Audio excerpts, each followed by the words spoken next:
gelar isining serat Ramayana kawedhar kanthi lampahan Sang Rama Parasu.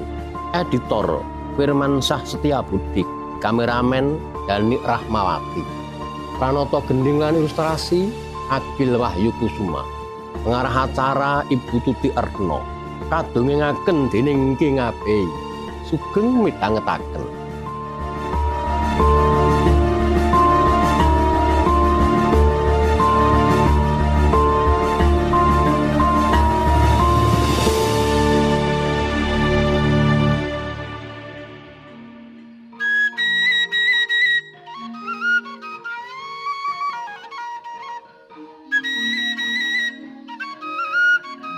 Prisang Maha Yogi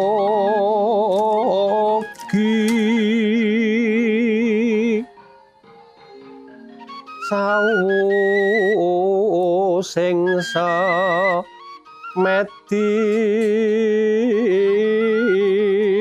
mungguing patra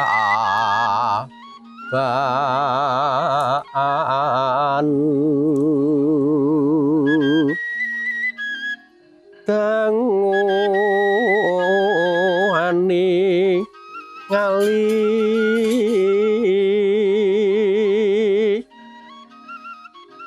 ana carita tuing kuna wonten salah satunggaling pinandhita turasing Resi Bregwanama Begawan Risanggeni sangedin nyanggentur teki Mahasinga Sepi Mahasinga Samun kulina tarak loto nganti sasen nganti tetaunan tan metang wayah tan metang wanci denya gandrung dumateng ngelmu pasangkan paraning dumadi kepengin nyengkakaken denya manjing kamuksan jati minggah ing nirwana suci mangkono Resi Risanggeni ingkang mapan ing pertapan Anggrastina nedeng kondur saking teteki yata mau keng garwa asma Dewi Renuka nedeng kondur saking ngangsuwarih winadaning kenting dupi mriksani ingkang raka nratap ngedap raos sing manah kenting ucul saking gendongan dawah ing jambah pecah ambyar saknalika Sang Maha Yogi sawusing semet dimungwing patrapaan danguan ningali wijiling sasangka saking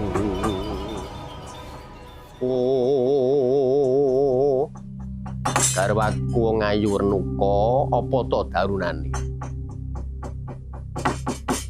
wis sawetara pun Kakang nganggone ora kundur mangsas meditarak brata ning madyaning alas bareng pun Kakang iku mau mulih mestine kowe rak ya bungah kowe tak tinggal sasen lan tetaunan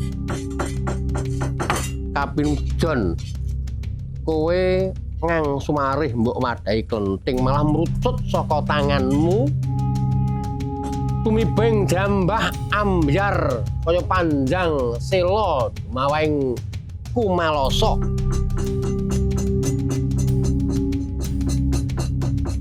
ana apa to Renuka janjane ana apa tur to panjang iku mau klenting iku mau anggondo banger beblarungan apa kang wis kok tindakake rikala tak tinggal topo Renuka soroting pandam sumulo amadangi truning pasareyan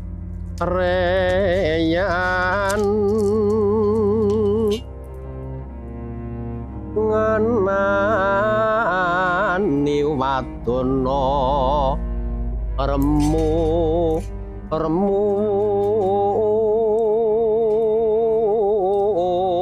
kalingan ngangrangan sang dyah manahen kung sumungkem guling wela dalah jagat dua bathara wasisaning bathara jagat mangas tungkara mulane banyu kang kok angsu iku mau mambu banger beblarongan kaperbawan awakmu kang reget awakmu reget Renuka kowe singkuh karo salah sawijining satriya Renuka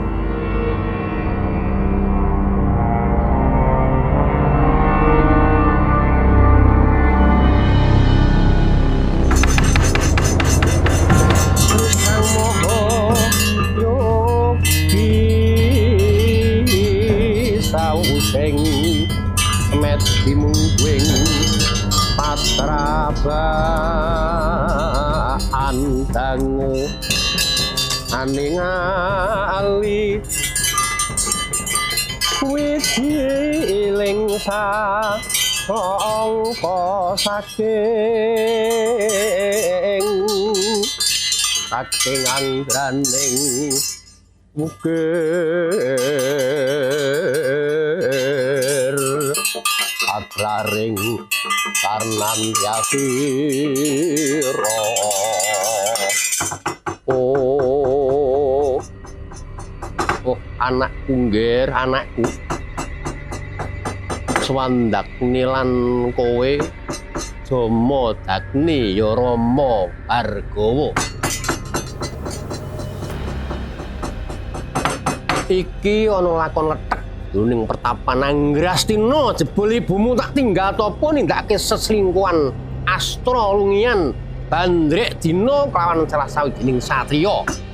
Satriya ku mau satriya sapa pun Rama ora ngawuhi ibumu ya mung meneng wae. Swandakni wonten dawuh Penemban kowe iki nadyan isih Bambang nanging kowe wis derajat Pandhita Resi kowe ngerti apa hukume wong laku zina iku Swandakni anut kitab hukum Kutara Manawa Dharma Sastra yang zina menika kedah dipun rajam utawi dipun pejahi Rama bagus yen ngono kowe kuwi didering pendhita mestine taat sebab mulya-mulyaning urip mau ora ana kang luwih aji ketimbang titah kang takwa marang Sang Mahardika Ingrat. Awit saka iku, tole gandeng wong dina iku mau hukume kudu dirajam utawa dipateni, ibumu patenana. Kasihan pisang kapirang winang Kasihan pisang kapirang winang polo sampai sangat nanding kahwono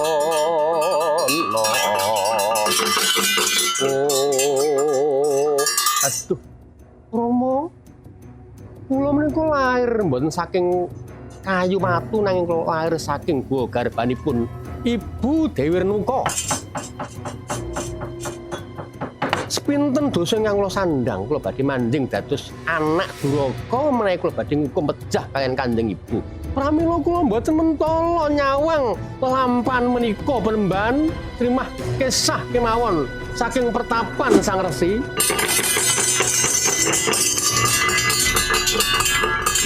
Pandya bala Pandhawa yuk gumulung mangu sering sata Kurawa kambah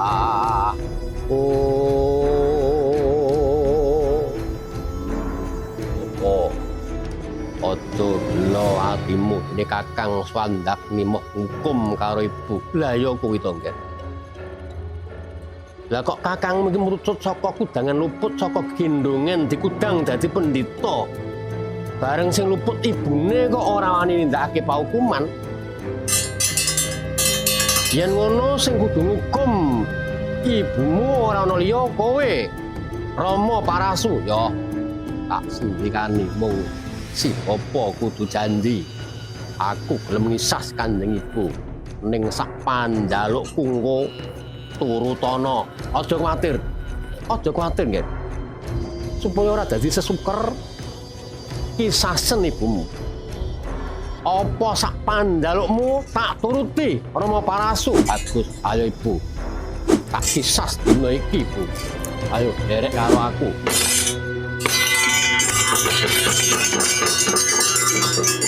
Enjing budal gumuruh saking negeri Mahespati. Kung ingkang bala kuswa abrabusanan nira lera surya wedalira saking doloni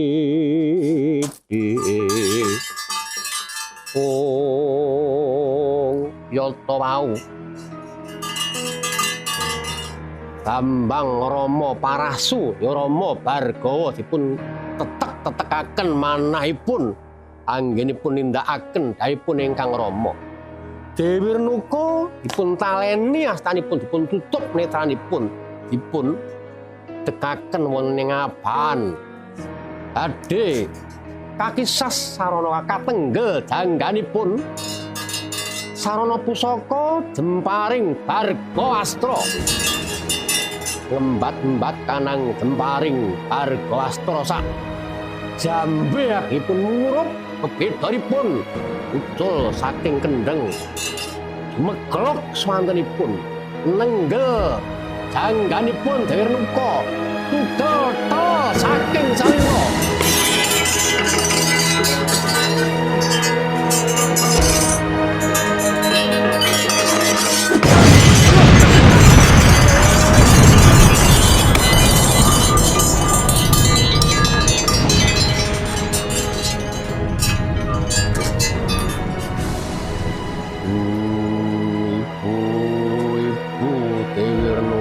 Aku tegel karo kowe, Ibu. Aku dadi anak duraka, Ibu. Aku njaluk ngapura, Ibu. Wis. Bargawa. Apa-apa. Ora usah mbok tangisi. Wanita iki mau yen kendho tapihe ya entuk-entukane ngono kuwi. Rama Bargawa. Sawise ibumu nindakake paukuman wis keluar pembandaning dosane ibumu, wis ilang dosane diapura dening Gusti ingkang Maha Agung, nggih. Dadi wis pundhat dosane ibumu, muga-muga ibumu munggah ing loka baka tepet suci Rama Bargawa. Ya apa? Kandheng aku wis nindakake dawuh saiki genti. Tetep ana janjimu apa? Aku duwe janji apa karo kowe? Ngarep mau si Popo wis ngendika yen iku wis tak kisas sak penjalukku arep mbok turuti. Ya. Kowe njaluk apa, Nggir? Apa kowe njaluk panganan sing enak-enak apa ngombe kang seger wong bagus? Apa kowe njaluk tak tukokne kuda apa kereta? Ora apa-apa. Ora ana loro sing tak jaluk. Uripke meneh Kanjeng Ibu. Ora dalah. Rikang Maha Yogi sawusing semedi mungguing patrapaan dangu aningali wijiling sangka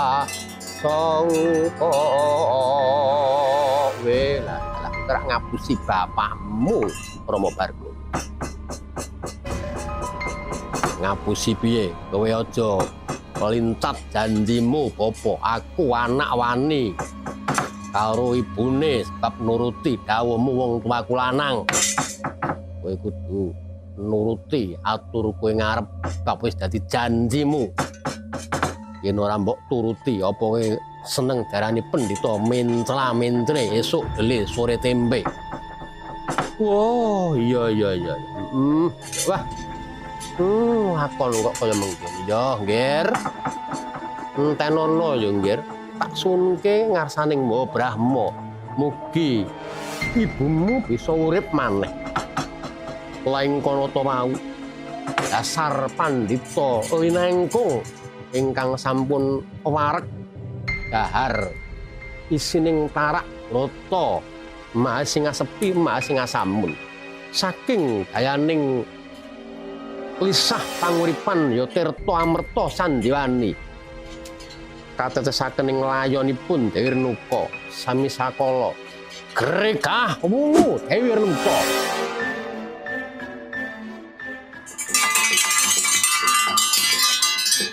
Oh, Ibu, aku njaluk ngapura Ibu. Aku nate ngisah kelawan kowe Ibu Renuka. Ora yo nggih. Ora Rama Parasu. Kowe anak kang budi luhur. Kowe anak kang berbakti yo Ngger. Nadyan aku mbok kisas nanging sira wis nguripke ibumu yo nggih Rama Parasu. Bapa risanggeni. Piye nggih? Rama Bargawa. Panjalukku ibu wis urip lestariya anggonmu jodohan karo ibu. Aja mung nuruti karepmu dhewe. Mangsah tarak brata rina wengi. Lho. Kowe kok maido kelawan bapakmu iki kepiye? Ya mangkono iku mau darmaning pandhita kudu Mahasinga sepi Mahasinga samun nggayuh marang nirwana jati manunggaling kawula Gusti. Apa nadyan kuwi mau bener nanging limbangen dhisik. Gunane apa si bapa iku mau rina wengi mung tarak brata ning anak bojomu padha kapiran. Mulane ibu selingkuh ya ana dasare. Sebab ora mbok openi penggalihe, ora mbok openi uripe. Uripe anak bojomu padha sekeng, mokal. Wong kaya kuwi besok bisa munggah swarga. Oh, anakku nggih, anakku Rama Parasu. Yan. Akeh pendhita padha keblinger. Mung nuruti anggone ngibadah rina wengi ora gelem ngopeni kulawargane. Gayuhan kang kleru kena wong gayuh kaswargan. Mestine anak bojone ora kapiran. Ibu Renuka, aku njaluk pamit. Aku suker nyawang saisining jagat akeh wong angkara murka, akeh wong munafik, paten kabeh jagat iki.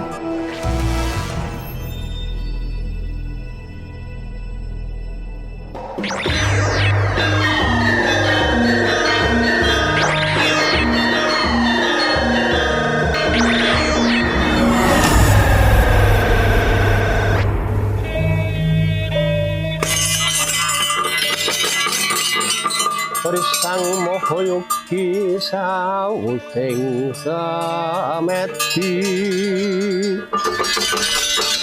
mungeng patrabaan kang aningal liling sangka sajengan raning aglaring karnan tias sira alon gunung sapa. Wah, si bapa sasar nalare najan karepe becik nanging kebeneren. Semono para satriya ora padha mikir kawulane, mung seneng ubal-ubal nepsune. Nah ning apa siagat iki disesuwe. Siagat iki cepetke nggone kiamat kobro wae keparat. Ayo sapa sing ring kuwi Kanjeng Ibu? Cidet nyawang kakon.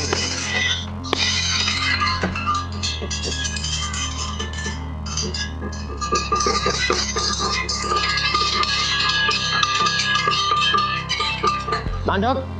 Weh lah. Iki ana sajake pendhita rewo-rewo rambuté ora ditata. Kowe iki sapa? Ya. Aku Pandhita Nganggrastina, Begawan Parasurama. Ya Rama Bargawa jeneng. Kowe duwe karep apa? Kok teko ing negara Maespati arep apa? Goleki satriya bagus sing jenenge Citrarata. Lho, lah sambung rapet apa kok kowe goleki Kakang Citrarata? Sambung rapete Citrarata selingkuh kaliyan Kanjeng Ibu Renuka. Lah kira yo lumrah to Rama Parasu. Wong lanang seneng karo wong wedok, dasare Kakang Citrarata ki biyayine bagus. Renuka yo wong ayu, lho kuwi wis memper. Sadurunge longgar anggone Mranata Praja golek panglipuring ati, seneng karo manodya. Terus sing senenge mung derajate ngendang saka gunung. Apa lutute cangkemmu? Waduh, mati.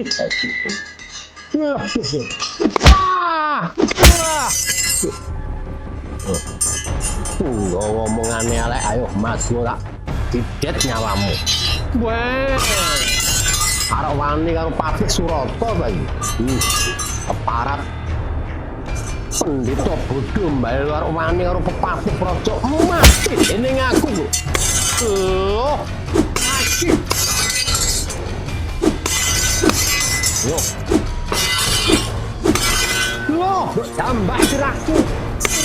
Yo. Waduh. Weh. Bondo kalani. Itu karpe dhewe. Loh. Kamu be. Iki. Ayo. Ayo. Yes, ke mati. Yes, ke mati. Waduh. Waduh. Aduh. Loh. Loh. Aduh. Aduh. Mati. Aduh. Mati guys. Ah. Wow. Aduh. Mati.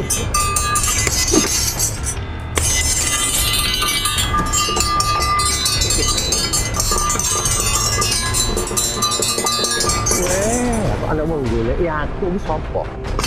Golek Citrarata iki lho. Raden Citrarata ku ya iki jenenge.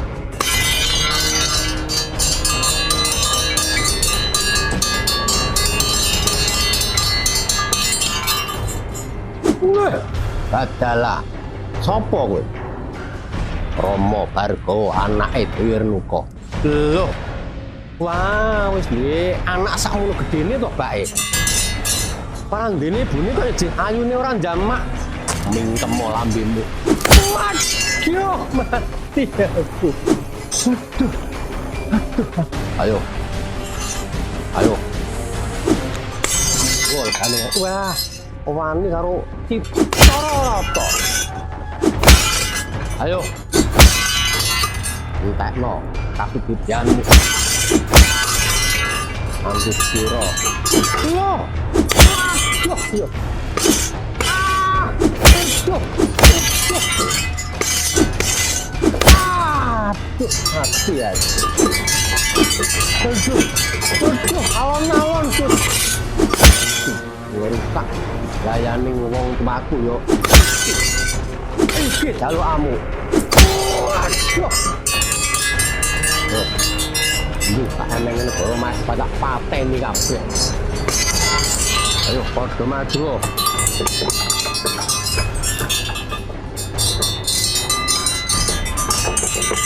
Weh, lah dalah kok ampunya awur-awur weh.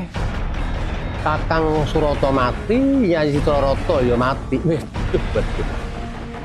pangampuke bocah edan kae. Iki Ratu Maespati Prabu Arjuna Sasra bau tandingana madya sisan tak susulke Mbah Mentraka jahanam parat. Yo.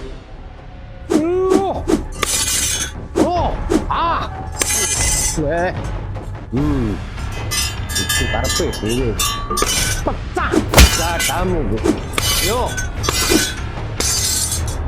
Iki sing kok jaluk ora mau parasi. Yo. Kuat aku banting kowe. Yo.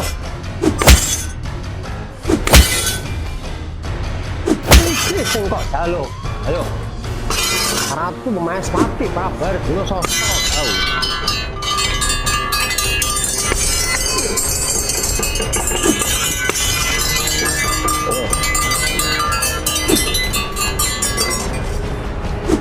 Sambato.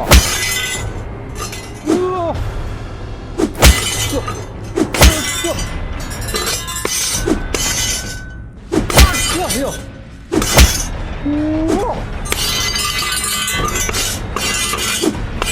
Oh, ya salah. Dulunen Triwikrama Prabares Dina Sastra Bau. Riyaksa segunung, rong gunung, telung gunung, salah.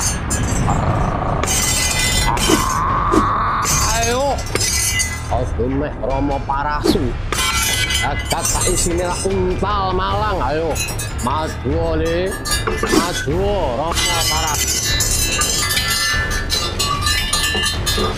Dados raseksa sak gunung agungipun Sri Harjuna Sastra Bau pinandhingan Rama Bhargawa Sarana Warastra Bhargawastra imbat-imbat kanang Warastra merot swantenipun pusaka ucul saking kendheng dumegluk swantenipun njodoh dodo lebur dadi ndek ngamun-amun.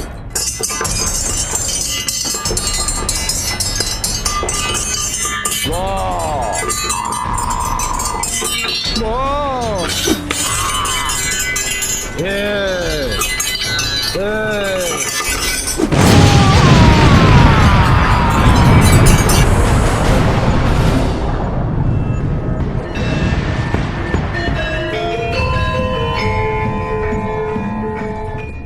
Para miyarsa, mekaten kala gantaring carita wayang. Ing abis sak konten pamit mugi pepangganing minggu ngajeng. Nuwun.